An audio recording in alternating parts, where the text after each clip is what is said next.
সরকার নানা রকম ভুল যুক্তি দিয়েছে।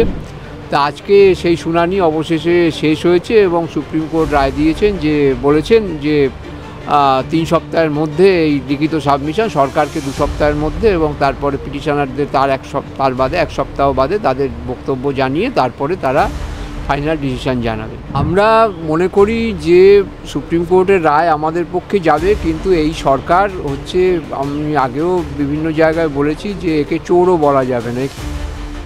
সুতরাং কোনো রাজ্য সরকার এআইসিপিআই এর নিচে কখনো ডিএ বা বেতন কখনো দিতে পারবে না, এই সরকার দেবে না, এবং তখন আমাদের রাজ্যকে অচল করে ধর্মঘটের মতো কর্মসূচি নিয়ে এই সরকারকে আমরা বাধ্য করব, এবং সেই প্রক্রিয়া এই ডিএ মামলায় সংগ্রামী যৌথ মঞ্চের অংশগ্রহণের মধ্যে দিয়েই সেটা শুরু হয়েছে। মুখ্যমন্ত্রী সেটা আগামী দিনে বুঝতে পারবে। এই রকম চেষ্টা তো রাজ্য সরকার দীর্ঘদিন ধরে করছে, এবং 2 বছর ধরে এটাকে এইভাবেই ঝুলিয়ে রেখেছিল। 2 বছর কেন, 3 বছরই বলবো, কারণ 22-এর বোধহয় নভেম্বরে সরকার সুপ্রিম কোর্টে গেছিল, আর একটি নভেম্বর আসতে চলেছে, 3 বছর। সুপ্রিম কোর্টে ডিএ মামলার শুনানি শেষ হয়েছে, রায়দান এখনো স্থগিত রয়েছে, কিভাবে দেখছেন?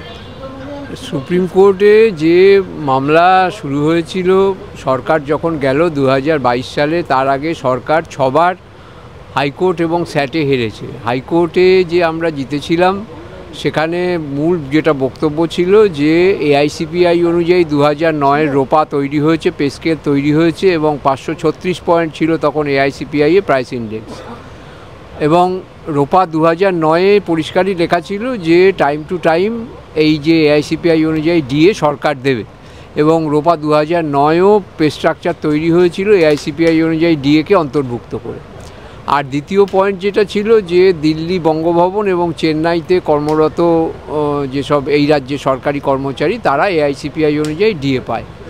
এই দুটো পয়েন্টেই হাইকোর্ট রায় দিয়েছিল যে DA is a legal enforceable right in respect of রোপা 2009, এবং সেই বিষয়টা নিয়ে সরকার তারপরে হাইকোর্ট বলেছিলেন যে এটা স্যাট ঠিক করবে কিভাবে টাকা দেয়া হবে। সেখানে সরকার স্যাট যে রায় দেয়, যে প্রসিডিওর, সেটা সরকার না মেনে রিভিউ করে, আবার সেখানে হারে, আবার হাইকোর্টে আসে, হাইকোর্টে রিভিউ করে, সেখানেও হারে। এইভাবে 6 বার সরকার হেরে শেষমেশ সুপ্রিম কোর্টে যায়। এসএলপি 2022 সালের শেষ দিকে এই এসএলপি করে, এবং তারপরে কয়েকবার শুনানি হয়েছে। 23 সালের জানুয়ারি মাসে সুপ্রিম কোর্টের তৎকালীন বেঞ্চ তারা বলেছিলেন যে তারা ফাইনাল ডিসিশান দেবেন, ফাইনাল ডিসপোজাল, কিন্তু সেটা হচ্ছিল না। তারপরে এই গত এপ্রিল মাসে সংগ্রামী যৌথ মঞ্চ এই মামলা ইমপিচমেন্টের সুযোগ পায়, এবং গোপাল সুব্রমণিয়ামকে উকিল হিসেবে দাঁড় করানো হয়, এবং মহামান্য বিচারক সুপ্রিম কোর্টে তারা বলেন যে দৈনিক শুনানি করবেন,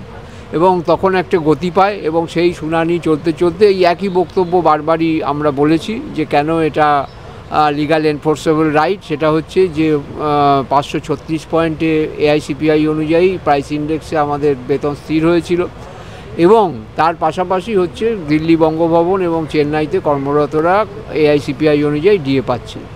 সেইটা সুপ্রিম কোর্টে বারবার বলা হয়েছে, এবং সরকার নানা রকম ভুল যুক্তি দিয়েছে।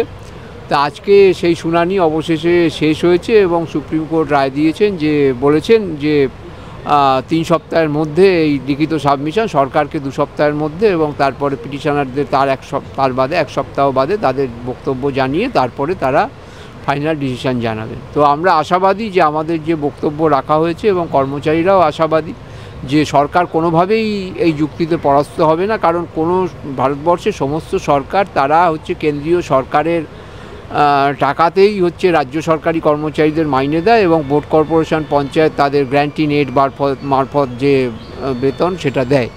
সুতরাং কোনো রাজ্য সরকার এআইসিপিআই এর নিচে কখনো ডিএ বা বেতন কখনো দিতে পারবে না। তার থেকে বেশি যদি দিতে পারে কোনো রাজ্য সরকারের সামর্থ্য থাকে নিজের, তারা দেবে। একসময় এই রাজ্যে ন্যূনতম বেতন 800 টাকা ছিল, যখন কেন্দ্রীয় সরকারের ছিল 750 টাকা।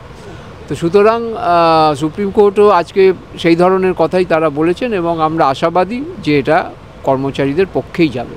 রাজ্যের আইনজীবী আগে বারে বারে দেখেছি তার জন্য শুনানি পিছিয়েছে, আজকেও তিনি আসতে দেরি করেছেন, আগেই মামলা শুরু হয়ে গেছে, শুনানি শুরু হয়ে গেছে, কি বলবেন? হ্যাঁ, এইরকম চেষ্টা তো রাজ্য সরকার দীর্ঘদিন ধরে করছে, এবং 2 বছর ধরে এটাকে এইভাবেই ঝুলিয়ে রেখেছিল। 2 বছর কেন, 3 বছরই বলবো, কারণ 22-এর বোধহয় নভেম্বরে সরকার সুপ্রিম কোর্টে গেছিল, আর একটি নভেম্বর আসতে চলেছে, 3 বছর। তা সরকারের সেই কৌশল ব্যর্থ হয়েছে। সুপ্রিম কোর্টের মহামান্য বিচারপতিরা তারা বুঝতে পেরেছেন যে সরকার এই করে কালহরণ করছে, এবং এর আগে তারা যে 25% বকেয়া দেওয়ার কথা বলেছিল সেটাও রাজ্য সরকার মানেনি, সেটা নিয়েও কন্টেম্প্ট মামলা হয়েছে। তা সুপ্রিম কোর্টের বিচারপতিরা আমরা আশা করব যে তারা সরকারের এই যে কালহরণ করার যে ট্যাকটিক সেটা ধরতে পেরেছেন, এবং এই জন্যই তারা আজকে মামলা শুনানি শেষ করেছেন। দিয়ে যে বকেয়া রয়েছে সেটা পাবেন আশাবাদী? আমরা মনে করি যে সুপ্রিম কোর্টের রায় আমাদের পক্ষে যাবে, কিন্তু এই সরকার হচ্ছে, আমি আগেও বিভিন্ন জায়গায় বলেছি যে একে চোরও বলা যাবে না। আরো ভালো ভালো খবর দেখতে সাবস্ক্রাইব করুন বাংলা হান্টের ইউটিউব চ্যানেল। বাংলা হান্টের আরো খবর দেখতে নজর রাখুন। বাংলা খবর মানেই বাংলা হান্ট।